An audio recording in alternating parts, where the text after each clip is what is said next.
Deuteronomy, chapter 15. At the end of every 7 years thou shalt make a release. And this is the manner of the release. Every creditor that lendeth aught unto his neighbor shall release it.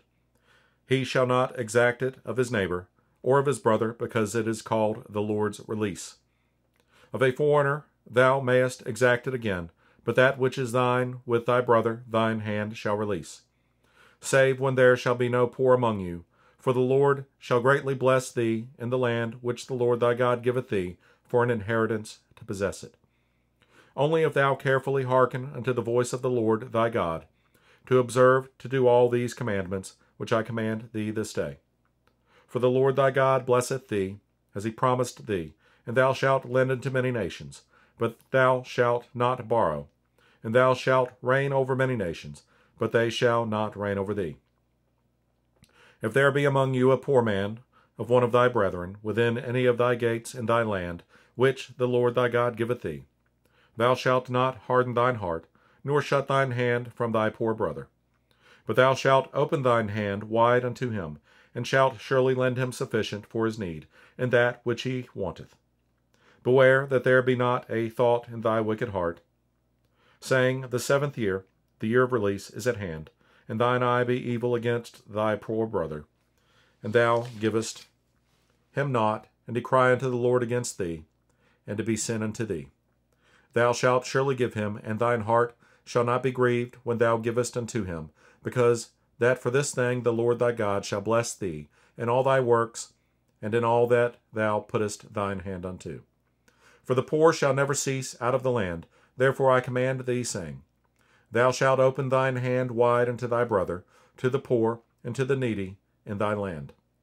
And if thy brother, an Hebrew man, or an Hebrew woman, be sold unto thee, and serve thee 6 years, then in the 7th year thou shalt let him go free from thee.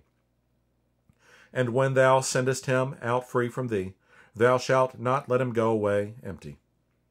Thou shalt furnish him liberally out of thy flock, and out of thy floor, and out of thy winepress.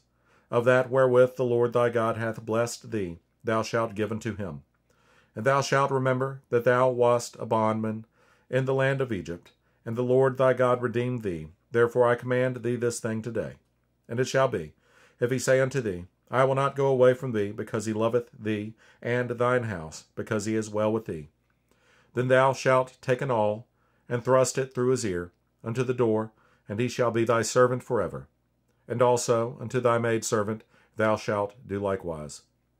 It shall not seem hard unto thee, when thou sendest him away free from thee, for he hath been worth a double hired servant to thee, in serving thee 6 years, and the Lord thy God shall bless thee in all that thou doest.